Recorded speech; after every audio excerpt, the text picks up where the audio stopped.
자, 국외음화를 하나로 정리한다면 대표적인 사례 하나를 확실하게 하는 게 제일 좋거든요. 굳이 하나를 한다면 굳이예요, 굳이. 굿이라고 쓰고 우리는 굳이라고 발음하잖아요. 굿이라고 쓰고 굳이라고 발음을 하죠, 그죠? 그게 국외음화예요. 우리 친구들이 그러니까 국외음화를 검색을 해서 이 영상을 보신 친구들이라면 두 가지 딜레마에 처했을 것 같아요. 하나는 중학교 때 내가 공부해왔던 문법하고 고1에서 요구하는 문법하고 편차가 너무 커. 이게 첫 번째고, 두 번째는 하려고 했는데 그래 어떻게든 해보겠어. 너무 많은 거예요. 너무 많아. 그래서 이거를 다 어떻게 다 정리한다는 거야? 뒤죽박죽이고 너무 힘든 거예요. 국외음화 가지고 나온 문제, 수능 문제 중에서 오답 시비가 붙은 적도 있었어요. 2017년인가 그때. 그러니까 그게 국외음화의 그 이론을 정확하게 원리를 이해한 것이 아니고 단편적인 그냥 형식만 외우면 그렇게 빠질 수밖에 없는 그렇게 되거든요. 그래서 공부할 건 너무 많고 난도도 깊어지고 폭도 넓어지고 한단 말이에요. 그래서 저희가 이거를 하고 있는 거 아닙니까? 그래서 최대한 더 많이 도움을 드리려고 더 부지런을 떨어서 더 자세하게 해서 더 잘 설명을 드릴 테니까 아마 요것만 잘 따라오셔도 그 공부를 하면서 중요한 갈림길에서 이게 뭐지? 이게 뭐지? 하는 것에서 중요한 이정표라든가 방향은 제시를 해드릴 수 있을 것 같습니다. 이거 맞춤법 규정 표준안에서 가져온 거거든요. 이게 표준 규정이에요. 이게 거의 뭐 사전이라고 보시면 됩니다. 보시면 드트 받침 뒤에 종속적 관계를 가진 이나 시가 올 때 드트가 즈츠로 소리가 나더라도 드트로 적는다 라고 되어 있거든요. 뭔 말인지 잘 모르겠죠. 맛이라고 쓰여져 있는데 발음은 마지로 하는 겁니다. 요게 국외음화예요. 해도지라고 쓰고 발음을 해도지로 하고 굿이를 쓰고 구지 갓이라고 하고 같이 끝이 끝이 이렇게 하는 겁니다. 이게 이제 국외음화의 사례들인데 간단한데 이게 왜 문제가 되지? 쉽거든요. 지금 보시면 여기 더 자세히 볼게요. 근데 이게 국외음화가 어려운 게 아니고 국외음화에 대한 해설 이론이 더 어려워요. 이제 이거를 제대로 공부하려면 여기 나온 대로 이제 실질 형태소라는 둥, 형식 형태소라는 둥, 이 개념이 국외음화 이해하는 데는 되게 중요하거든요. 이게 이 말을 모르면은 국외음화를 해설을 못 해요. 이걸 알아야 되는 거예요. 그래서 국외음화는 예를 만나야 돼요. 조사, 접사, 어미를 만나야 되는 거거든요. 그래서 솥이라고 했을 때 솥이라는 단어에 이라는 조사를 만나야지만 솥이라고 발음 현상이 일어나요. 그러니까 이게 대표적인 게 이제 그 시험에서 많이 나오는 게 중고등학교 시험에서 많이 나오는 게 바디랑이라고 있어요.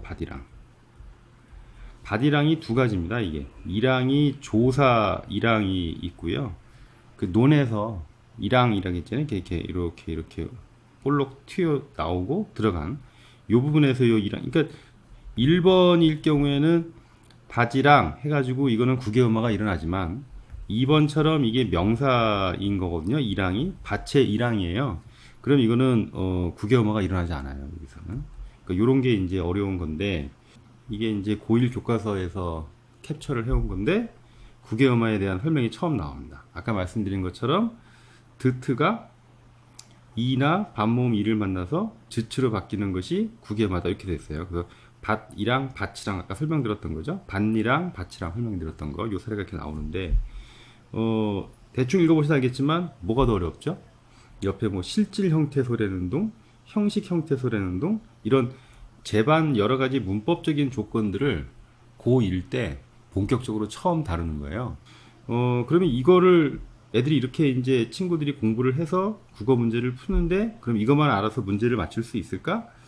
힘들 겁니다. 왜냐면은 사례가 여기서는 몇 개가 나왔죠? 해돋이랑 피부치랑 밭이랑 3개 나왔는데 이거 외에도 되게 많은 사례들을 동시에 이제 시험 문제를 넣어서 내기 때문에 그래서 어려운 겁니다. 그래서 이게 총 음운 변동의 개수가 한 15, 6개 정도 돼요. 그 중에 하나가 국외음화인 건데 절대로 시험에서는 국외음화 하나만 가지고 물어보지를 않아요. 그러니까 음절의 끝소리 규칙, 비음화, 유음화, 된소리, 뭐 탈락, 축약, 첨가 이런 것들하고 국외음화를 섞어서 내요. 그러면 이거를 다른 문법 이론들과 연결시켜서 설명할 수 있어야 되는 거거든요. 그게 어려운 겁니다. 그게. 그래서 국외음화의 원칙은 간단해요. 국외음화는 드트로 끝나는 단어가 있을 때 이 히로 시작하는 것들과 만났을 때 이게 지츠로 바뀌는 겁니다. 사람 혀가 이렇게 있다고 칩시다.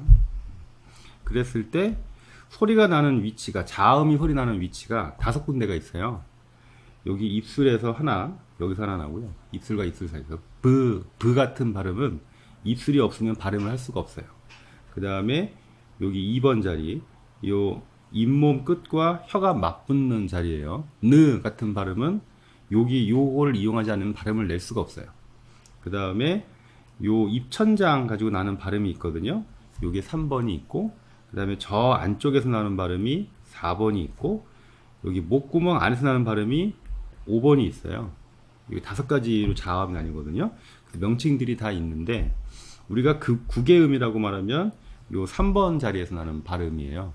그래서 즈 발음을 해보시면, 즈 발음하려면은 혀가 입천장과 요 사이에서 요 위치에서 발음이 나는 걸 알 수 있거든요. 드 발음을 해볼까요? 드 발음을 하면 2번 자리에서 납니다. 드 발음은 여기서 나고, 즈 발음은 여기서 나요.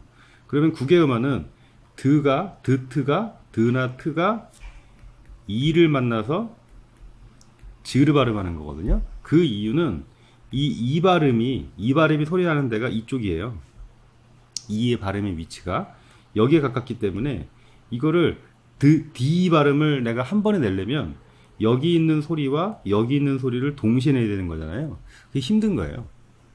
그래서 기왕이면 소리 나는 위치가 같은 쪽인 그냥 한쪽으로 몰아서 발음하자. 그래서 지 발음은 쉽거든요. 디하고 지하고 발음을 해보면 지가 훨씬 쉽죠. 그게 소리 나는 위치가 달라서 그래요. 그래서 요거를 발음을 편하게 하려고 하는 게 국외음화인데, 그러면 국외음화는 한국에만 있나요? 아니요. 다른 나라 말에도 국외음화는 있어요. 이건 뭐 사람의 구강 구조가 똑같죠. 그러니까 전 세계 사람들이 다 이런 현상을 발음을 해요. 근데 우리나라도 이게 있는 거고, 그렇게 보시면 되고, 그러니까 여기서 알 수 있는 거는 이 문법이라는 게 이렇게 보시면 돼요. 그 소리와 의미를 이 둘 사이에서 갈등이라는 게 문법입니다. 어떻게 보면 뭔 소리냐면, 소리는 사람이 말을 해야 되는 거고, 그 다음에 귀에서 의미를 받아들이잖아요. 그러면은 더 정확하게 알아듣고 싶은 그런 생각하고 그런 욕심하고 더 쉽게 발음하고 싶은 욕심이 있지 않습니까? 그 둘이 싸움입니다. 그러니까 입과 귀의 싸움이에요. 그러니까 비 발음을 정확하게 하면 의미는 분명할 수 있지만 입이 힘들잖아요. 근데 지 발음을 하면 의미는 조금 틀어질지 모르지만 소리는 발음하기 편하거든요. 그러니까 국외음화 같은 경우에는 발음의 편리성을 취한 거고, 근데 많은 사람들이 이제 그렇게 발음을 하니까, 그럼 이거를 그냥 인정하자 해가지고 표준 발음으로 인정한 것이 국외음화라고 보시면 될 것 같습니다. 됐죠? 근데 요거는 지금 간단하게 설명드렸는데, 원래 여기 다 명칭들이 있어요. 다 명칭들이 있어서 그걸 다 외우셔야 되는 게 간단한데, 일단 국외음화의 원리만 놓고 보면 이렇게 돼요. 이렇게 보시면 되겠습니다.